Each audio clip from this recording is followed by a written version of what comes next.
ayat ini bilang kayak gini, oh hasilnya kayak gini. Nah mereka itu tingkatan a'imah mujtahidin, imam-imam mazhab. Mereka gak wajib bermadzhab karena mereka itulah yang mendirikan mazhab, memiliki cara berpikir, memiliki cara teori berpikir kayak gini, memahami teks kayak gini, kayak gini, kayak gini. Muncullah pemahaman mazhab tadi. Nah untuk orang awam, kalau tidak diperbolehkan bermadzhab, dan terus mereka akan mengikuti siapa gitu. Bisa nggak kira-kira? Bisa berapa? Suaranya itu. Ya, kita sampean ini bahasa Arab juga bisanya apa bisanya nawa itu sama godin ada ibadah syahir Ramadana hadis sanatillah itu bahasa Arabnya ada. Bisa usolli pada subhi rakaat ini mustaqbal berarti makmumat itu bisa bahasa itu aja bisa bahasa Arabnya gitu. Dan terus baca Quran masih kurang bagus, masih terbata-bata. Hadis kagak tahu, atau tahu hadis terjemahannya, tahu tafsir Quran cuma terjemahannya. Bisa baca buku cuma terjemahan. Sekarang ini buku-buku yang bakal Fathul Bari diterjemahin, Ibnu Jarir tafsir Ibnu Jarir terjemahin, Al-Mughni terjemahin. Padahal itu bukan untuk konsumsi orang awam, itu konsumsi mahasiswa dan para pakar syariah. Orang awam baca Fathul Bari malah pusing, enggak levelnya gitu loh, baca buku yang terlalu besar. Orang awam baca yang biasa-biasa saja, kecuali yang biasa baca biasa tolak ini kan masalah. Nah, pemikiran yang melarang bermadzhab itu setahu saya, kalau mau saya runtut sekarang ini yang paling baru adalah dari murid-murid Syekh Nasir Albani. Ya berarti dari Syekh Albani. Sebelum Syekh Albani sudah ada, setahu saya Siddiq Hasan Khan itu juga melarang bermadzhab. Sebelumnya juga sudah ada namanya Imam Asy-Syaukani. Setahu saya ingat saya juga melarang bermadzhab. Sebelumnya lagi itu pengarang kitab Subulus Salam. Subulus Salam itu ringkasan kitab Badrut Tamam Syarah Bulughul Maram. Awalnya 8 jilid diringkas dari 2 jilid. Ini orang beliau inilah syekh ini yang mengatakan tidak boleh bermadzhab. Nah untuk kelas beliau mungkin bisa, tapi untuk masyarakat awam nggak bisa. Jadi kalau masyarakat awam nggak boleh bermadzhab, agamanya malah rusak. Nggak boleh bermadzhab, terus memahaminya bagaimana gitu loh? Kan bingung. Ada hadis kayak kontradiksi tadi, terus pakai pemahaman yang memahami sendiri, apa bisa? Nah, jadi melarang bermadzhab itu malah ada satu buku, silakan dibaca sebagai perbandingan ya, karya Syekh Sa'id Ramadan Al-Buti. Itu hasil diskusi beliau dengan Syekh Albani. Judul bukunya Al-Madhabiyah Qantaratun ila Al-Diniyah. Tidak bermadzhab adalah jembatan menuju tidak beragama, kata beliau ini. Nah, jadi saya pribadi tidak mewajibkan mazhab bagi mereka-mereka yang bisa berdalil langsung Quran dan Sunnah. Bisa bahasa Arab, hafal ayat hukum, hafal harus jadi hukum. Enggak, tahu usul fikih, tahu qawaid fikih, tahu takhrij, tahu furuk, silakan gitu. Tapi kalau nggak tahu ya silakan ikut ustadz, dan ustadznya pasti bermadzhab. Orang yang ngajak tidak bermadzhab itu punya mazhab sendiri gitu loh. Kayak mirip kayak partai lah. Orang yang nggak mau nyoblos golput itu partai juga, itu partai tidak nyoblos juga gitu. Sama-sama sebenarnya juga partai tidak nyoblos. Kalau sini nyoblos, ini nggak nyoblos, sama-sama golongan juga ya, seperti itu. Jadi kalau orang mahasiswa silakan dibaca, kan mahasiswa ya. Baca buku ada terjemahannya, tidak bermadzhab jalan menuju tidak beragama. Dulu saya terjemahkan oleh Al-Kausar. Kalau enggak Gib dulu kalau tidak. Tapi karena buku pemikiran jarang yang koleksi. Kalau bahasa Arabnya anak ada, PDF-nya pun bisa dicari di Google, silakan dibaca. Gitu ya. Jadi kalau kita masyarakat awam, silakan ikut Pak Ustaz. Ustaz siapa? Kalau mau Ustaz Khazin Syafi'i mazhabnya, tapi bukan berarti terus terkungkung dengan mazhab Syafi'i, enggak seperti itu juga gitu loh. Karena memang secara nalar saya dari kecil bermadzhab Syafi'i, terus tak cari dalil-dalilnya banyak yang kuat menurut saya mazhab Syafi'i. Bukan berarti terus saya enggak keluar ke mazhab Syafi'i, enggak. Di banyak hal juga saya juga berfatwa, bahasa kalau boleh bilang berfatwa gitu, menguatkan mazhab yang di luar Syafi'i. Kayak zakat fitrah boleh dengan duit, kalau saya ikut pendapat ya, boleh. Tayamum sampai sini saja, sampai apa ini pergelangan tangan saja itu yang kuat menurut saya, karena ada di Bukhari seperti itu. Kalau mazhab Syafi'i sampai ke siku, dan banyak lagi hal yang seperti itu, gitu ya. Jadi kalau kita tidak tahu, meskipun Pak dosen, Pak Ika dosen kan ya, dosen, tapi jurusannya bukan syariah, jurusannya apa Pak Ika? Manajemen kan? Ya kalau jurusan manajemen beda dengan jurusan syariah. Ya tetap aja kalau disuruh gali hukum, ini Allah bilang, aqimis sholata liduluki syamsi ila wasaqil laili wa qur'anal fajr. Dirikanlah sholat. Dirikanlah sholat. Ini maksud dirikan sholat apa ini? Apa kita bisa memahami sendiri? Terus sholat hukumnya apa? Bagaimana cara sholat? Kan nggak bisa kita. Harus digali semua. Quran digali, hadis digali, baru ketemu satu. Gitu artinya. Ada lagi silakan. Iya. Iya. Satu lagi nggak apa-apa. Assalamualaikum warahmatullahi wabarakatuh. Waalaikumsalam. Kalau kita mengubur mayat, mengubur mayat, ini ada cara. Yang masuk ke yang lain, batu ubur yang lain, itu masuk dalam. Itu saya kan kalau yang malamnya habis berhubungan, itu tidak dibolehkan. Kalau kita ada hadisnya. Walau alam dari riwayatnya gitu, cuma terlaknya bagaimana saya belum paham. Saya sering dengar, tapi belum saya ketemu. Nanti Anda cari dulu ya. Nah, tapi sepaham saya dari riwayatnya juga sahih. Jadi disebutkan banyak ulama bahwa disarankan bukan yang malamnya. Nah, walau alam apa hikmahnya, mungkin nanti cari dulu. Salah sekarang belum keinget gitu. Seperti itu. Nah, ya, satu lagi Pak Ribowo.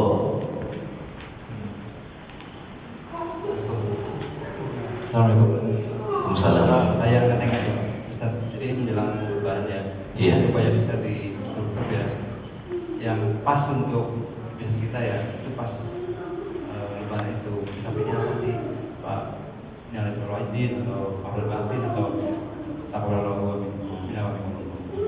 Iya. Kalau Ibnu Hajar menukil dalam Fathul Bari itu bahwa para sahabat Rasul Shallallahu Alaihi Wasallam ketika Idul Fitri ketemu itu pada mengucapkan taqabbalallahu minna wa minkum. Itu yang diriwayatkan dari para sahabat.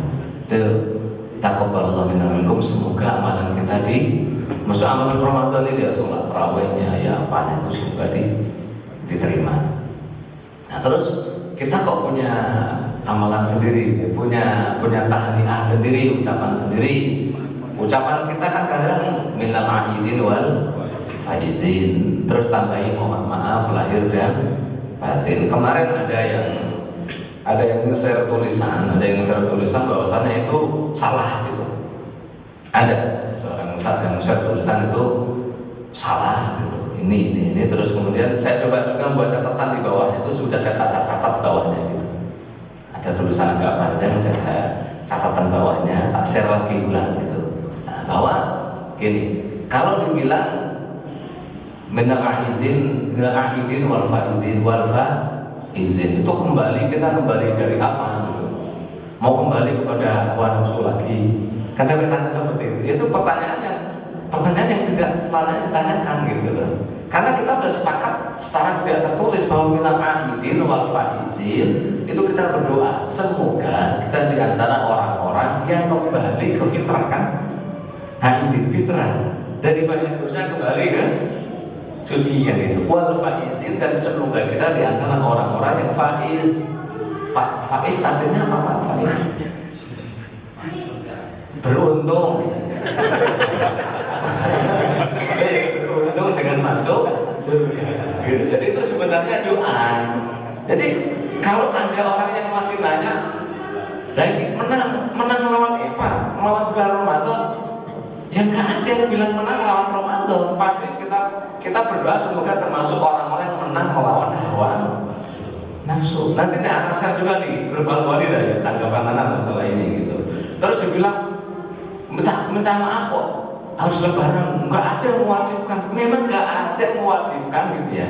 Bahkan yang bilang mohon maaf lahir batin itu nggak bilang bahwa lebaran itu wajib minta. Nggak ada yang mewajibkan kan? Nggak ada. Jadi sekarang yang mewajibkan siapa gitu loh. Kalau mau menyanggah, membantah, yang bilang wajib ini siapa? Nggak ada. Kita pun nggak wajibkan. Kadang saya masuk silaturahmi orang cuma salaman saja udah, bahkan ngobrol biasa nggak pakai minta maaf. Kan kalau kita di kampung ada biasa silaturahmi gitu ya. Kadang yang ucapkan minta maaf, kadang cuma salaman saja, ngobrol saja seperti itu. Kalau dibilang artinya salah, yang ngertikan gitu loh. Yang ngertikan. Ini mengapa kok Anda artikan salah? Kenapa kamu artikan salah? Kami artikan ini benar. Mohon maaf, apa salahnya dari mohon maaf? Ya nggak ada salahnya kan? Mohon maaf kan nggak ada salahnya. Mau Idul Fitri, mau setelah Idul Fitri, mau Ramadan, kita kalau ketemu juga sering minta. Iya apa enggak? Doa semoga kita kembali ke fitrah, semoga kita masuk surga. Boleh nggak doa seperti itu? Ya boleh. Ya kalau kita mewajibkan ya nggak boleh gitu loh. Ya salah. Tapi kalau yang maksud taqabbalallahu minna wa minkum. Jadi kalau mau diganti ya mangga taqabbalallahu minna wa minkum. Cuma nanti kalau ke masyarakat kampung opo takui taqabbalallahu minna wa minkum. Jadi diajari dulu baru dipraktekkan. Jangan sampai nanti kita menerapkan sunnah mereka malah bermain-main, meremehkan, menyepelekan sunnah. Diajarkan dulu kalau sudah pada tahu apa alasan yang dilakukan para sahabat taqabbalallahu minna wa minkum seperti. Tapi kita mengucapkan minal aidin wal faizin itu nggak salah, nggak salah. Mohon maaf lahir batin di hari lebaran itu juga tidak salah. Maknanya juga tidak salah seperti itu. Gitu Pak ya.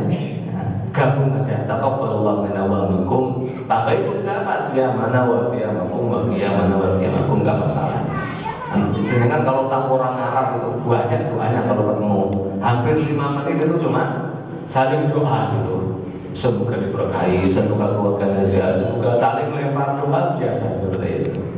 Ya memang ini nggak ada di negara Arab, nggak ada di negara Pakistan, emang nggak ada, adabnya berbeda. Kita punya kebiasaan sama punya kebiasaan, iya kan? Ya karena memang Arab Saudi, kalau ada sesuatu di Arab Saudi itu bukan berarti baik semua, Pak. Betul nggak? Betul nggak? Nanti ada orang mabuk Saudi bener berarti gitu? Enggak kan? Ya enggak. Ya ada juga yang nggak bener. Jadi patokan bener itu bukan wilayah atau daerah. Dikembalikan kepada. Jadi masalahnya kembali kepada kebiasaan. Ini kebiasaan bertentangan tidak dengan syariat gitu loh. Selama tidak kita wajibkan, kita maknai benar, insya Allah tidak bertentangan dengan syariat. Gitu Pak Bowo ya. Nanti anak saya insya Allah di Al-Ghani insya Allah. Nanti ada seri Al-Ghani insya Allah. Nanya. Ada lagi yang mau nanya? Iya. Waalaikumsalam. Dorong ke atas. Halo. Iya. Kan kalau misalkan ada jeda gitu. Apa? Ada jeda, ada taklim tapi sebelum sholat ya. Ada jeda dan Iya, misalkan kita mengikuti taklimnya itu akan lanjutkan sholat gitu misalnya. Atau di Jumat, di sholat Jumat kita akan mendengar ceramah. Itu pernah sih saya dengar dan juga orang yang. Jadi kalau misalnya kita tertidur tanpa itu gitu sengaja, terus kita senderan itu nggak ngambil wudhu apa ya? Atau gimana? apakah tidur buat takam dulu gitu maksudnya ya? Ya misalnya senderan tapi Iya. Iya. saya belum. Jadi ada hadis sahih yang menyebutkan bahwasanya dulu para sahabat Rasul itu pernah nunggu sholat, nunggu Rasul datang sampai ketiduran.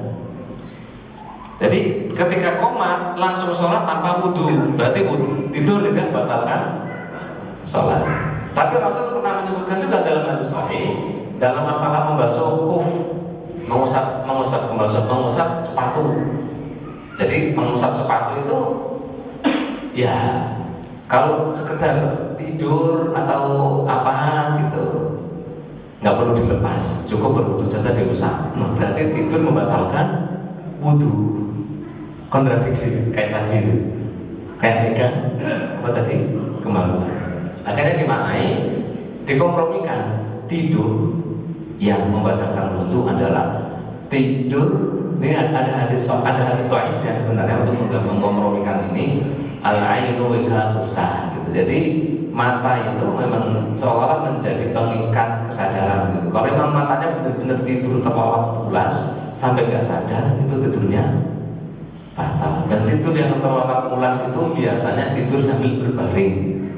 Jadi kalau kita tidur sambil berbaring itu kata Rasul, jangan kalian bangun tidur terus kemudian wudu langsung menyalurkan tangan ke wadah, dicuci dulu. Karena kalian tidak tahu tangan ini nginep di mana. Iya kan? Apalagi udah punya istri nggak tahu nginepnya di mana gitu. Sendiri aja nggak tahu nginep di mana. Tapi kalau tidurnya, jadi tidur yang membatalkan ya gitu. Ya kita benar lupa. Jadi ada maaf, kentut gak kerasa. Nah, tidur yang gak membatalkan itu kan sahabat tadi kayak menanti sholat. Biasanya orang menanti sholat itu sambil duduk. Jarang sekali orang menanti sholat sambil tidur berbaring atau senderan. Senderan itu kan. Yang penting kalau duduk ini kan, maaf ini kegencet ini kan lubang belakang itu. Jadi kita sulit untuk buang angin dalam posisi duduk. Sampai kalau naik motor, kalau pengen buang angin gimana posisinya? Nah, diangkat sebelah dulu. Karena nggak bisa. Sambil duduk itu kentut nggak bisa. Gitu. Nanti istri saya bilang ini pasti habis kentut ini.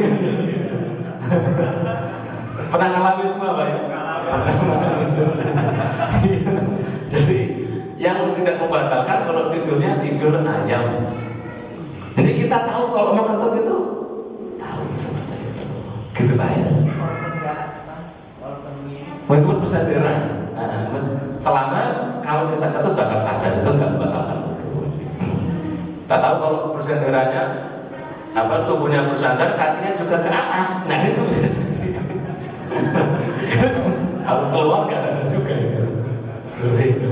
Gitu lah. Kalau ini apa lagi ini pas Jumat itu kalau pas Jumat khotib khotbah kita tidur nggak batal, enggak. Sebetulnya nggak batal.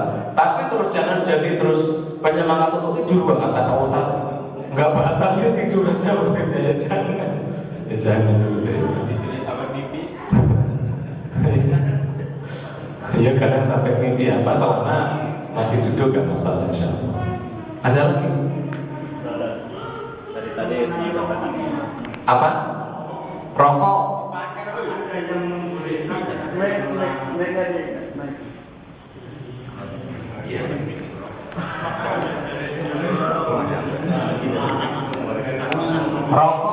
Rokok itu ada yang bilang boleh, ada yang bilang kagak boleh. Apakah ada dalil? Rokok gak ada zaman Rasul belum ada, zaman sahabat juga belum ada, zaman tabi'in belum ada, tabi'in belum ada, zaman Imam Abu Hanifah belum ada rokok, Imam Malik belum ada rokok, Imam Syafi'i belum ada rokok, Muhammad belum ada rokok. Dalil yang mengatakan rokok itu boleh gak ada di Quran, gak ada di Sunnah. Makanya kadang ada ustadz bahkan ceramah di sini gitu, bilang rokok itu boleh karena gak ada dalil yang mengharamkan secara terlebih di Quran nggak ada, di Sunnah nggak ada, dan hukum asal makanan atau minuman atau apapun yang dikonsumsi adalah boleh selama tidak ada teks yang mengharamkan. Itu kata membolehkan, ya, bukan berarti saya membolehkan enggak. Itu kata membolehkan. Kan karena membolehkan kan pada protes. Mana yang mengatakan rokok itu haram? Mana Qurannya? Nggak ada. Malah plesetin sama mereka warka'u ma'ar rokiin, dan merokoklah bersama orang-orang rokok katanya kan. Kalau kan warka'u dan rukulah bersama orang-orang yang ruku dibilang, dan merokoklah bersama orang-orang yang merokok. Itu keplesetan dalil gak boleh dosa ya itu. Yang kedua, ada yang mengatakan makruh. Makruh atau makruh? dibenci. Nah, ini mayoritas pesantren. Pesantren banyak yang mengharamkan, tapi mayoritasnya mengatakan makruh. Kenapa makruh? Rasul bersabda, barang siapa makan bawang jangan deket-deket ke masjid kami. Nah, ketika dicium itu bau rokok sama bau bawang mentah itu sama-sama nggak enak gitu. Orang yang merokok bau mulutnya nanti nggak sedap. Yang diajak ngobrol nggak seneng. Kalau ada orang baru merokok masuk masjid, pasti teman yang di sampingnya sholat itu nggak seneng. Sama seperti orang baru makan bawang mentah, yang di sampingnya pasti nggak seneng bau. Akhirnya sama-sama bau. Jadi sama-sama kalau makruh Pak ya, ditinggalkan dapat pahala. Tapi kalau dikerjakan nggak apa-apa. Itu pendapat yang kedua. Pendapat yang ketiga, rokok itu haram.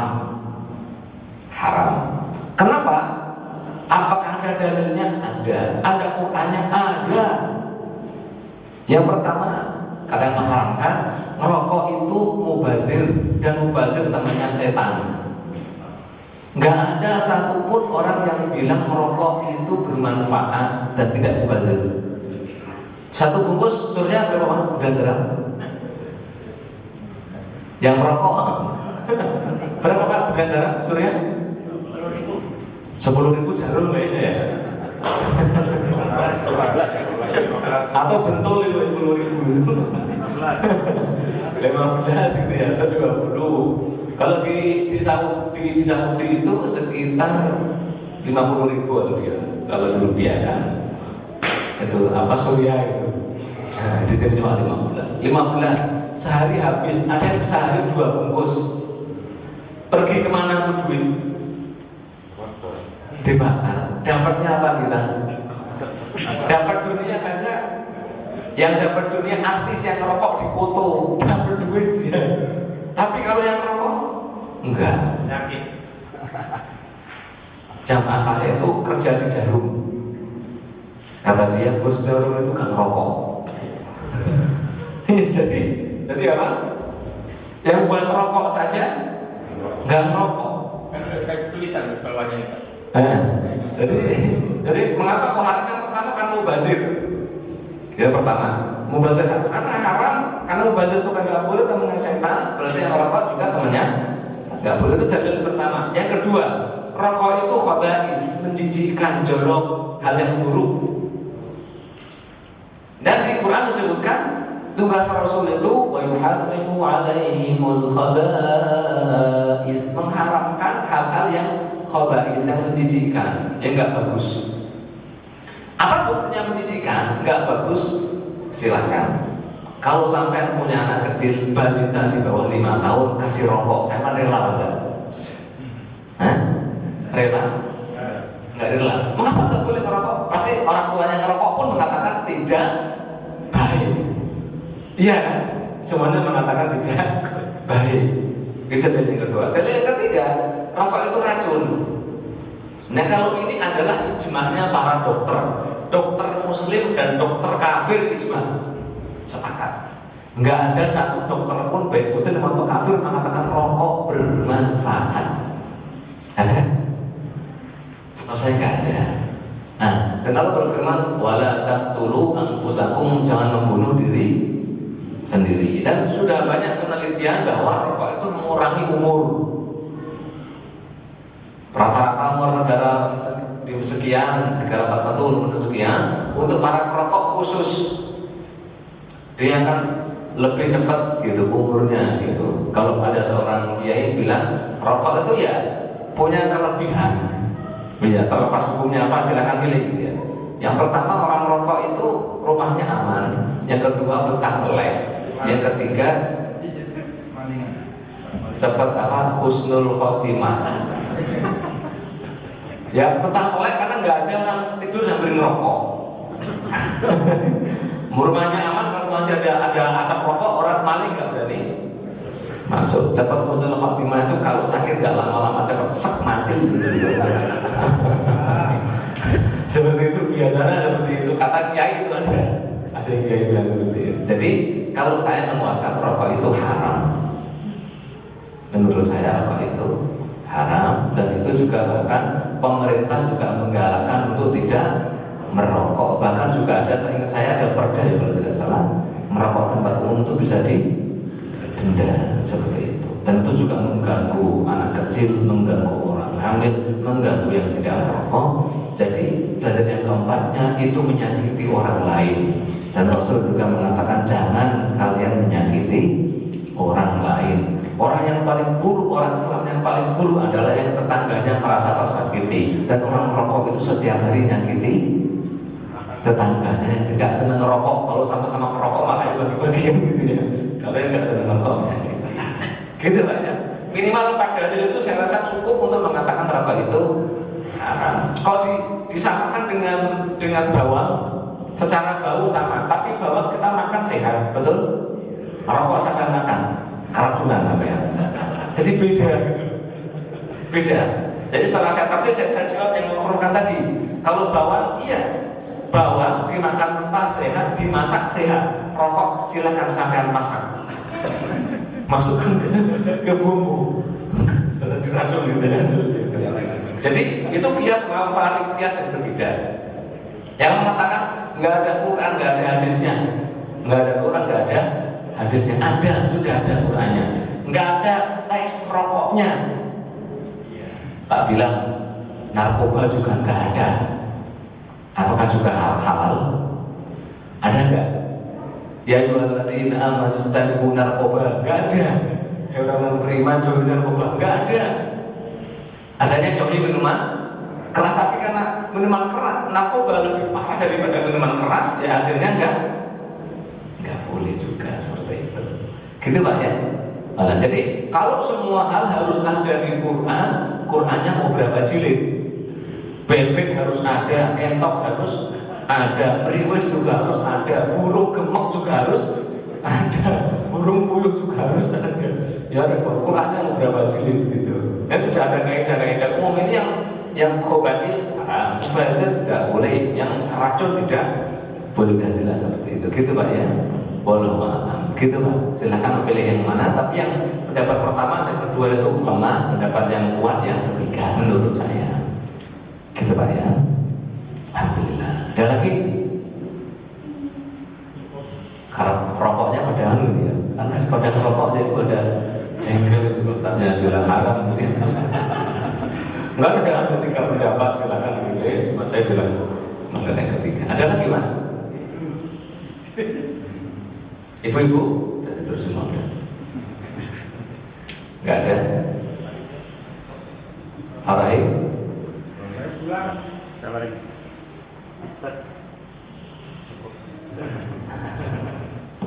Cukup ya. Jadi diakhiri dengan rokok tunggu ini ya. Kalau minggu kemarin diakhiri dengan guru, sekarang diakhiri dengan rokok. Ya insya Allah semoga pertanyaan terakhir ini juga membuat apa yang merokok terus jadi berkurang rokoknya, terus berhenti dari merokok. Karena semuanya sepakat yang tidak merokok itu lebih baik daripada yang merokok secara adabnya seperti itu. Sedangkan kalau disuruh milih, perempuan itu kalau dipinang sama-sama ganteng, sama-sama pinter, sama-sama putih gitu ya. Satunya ngerokok, satu nggak ngerokok, pasti pilih yang nggak ngerokok, pasti gitu kan. Menunjukkan yang nggak ngerokok lebih baik dari yang ngerokok. Seperti itu. Walau bisawab, semoga bermanfaat dari awal sampai akhir. Mohon maaf kalau ada kurang lebihnya. Ada benda dari Allah Subhanahu wa taala, dan salah dari saya pribadi. Wassalamualaikum warahmatullahi wabarakatuh.